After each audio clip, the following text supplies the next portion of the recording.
Alors, dans cette vidéo, je vais vous montrer comment vous allez pouvoir activer le repricing. Donc, il s'agit bien de la dernière étape, c'est-à-dire l'envoi des prix recalculés par MyPricing sur votre site internet ou sur les différentes marketplaces. Au préalable, vous aurez bien vérifié vos prix, qu'ils soient corrects. Si ce n'est pas le cas, eh bien, je vous invite à consulter nos précédentes vidéos. Alors, les prix recalculés par MyPricing ne sont de base envoyés ni sur votre CMS ni sur les différentes marketplaces. Il va falloir qu'on vienne activer cette option pour que l'envoi se fasse. Donc, comme je viens de vous le dire, il y a deux possibilités. Vous allez pouvoir d'un côté envoyer vos prix sur votre CMS si vous le souhaitez, et aussi envoyer les prix directement sur les différentes marketplaces pour lesquelles vous avez souscrit. Donc, dans un premier temps, je vais vous montrer comment vous allez pouvoir envoyer les prix directement sur votre CMS. Donc, vous alliez sur l'application et dans la partie configuration, catalogue, puis dans repricing. Depuis l'interface, vous allez pouvoir envoyer les prix des différents canaux directement sur votre site.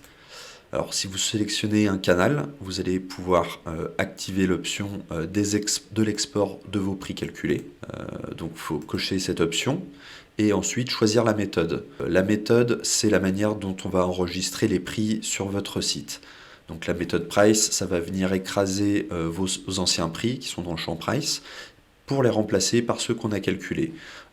Donc si vous utilisez cette option, on conseille de faire un backup, une sauvegarde de votre base de données ou tout du moins du champ price, car les anciens prix vont être écrasés et remplacés par les nouveaux. Vous allez aussi pouvoir choisir la méthode Special Price. Donc là, on va venir envoyer les prix recalculés directement dans le champ Special Price de votre CMS. Ou alors vous allez pouvoir choisir la méthode Attribute. Là, on va créer un nouveau champ pour enregistrer les prix sur votre CMS. Alors, une fois que vous avez choisi l'une de ces options, vous n'aurez plus qu'à choisir le store. Donc, à moins que vous soyez en multi-boutique, où vous pourrez choisir le store sur lequel vous voulez enregistrer vos prix. Par défaut, il faudra prendre le Default Store View. Et une fois que vous aurez sélectionné ça, il ne vous restera plus qu'à cliquer sur le bouton Confirmer eh bien, pour envoyer les prix sur votre CMS. Il est bon à savoir que les prix sont envoyés toutes les 10 minutes s'il y a bien sûr une modification qui a été repérée sur ce prix. Pour ce qui est de l'envoi des prix directement sur les marketplaces, là il va falloir que vous passiez par nous pour qu'on active cette option d'envoi des prix pour vous.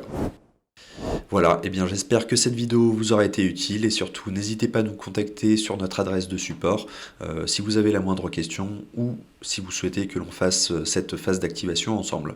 Je vous remercie.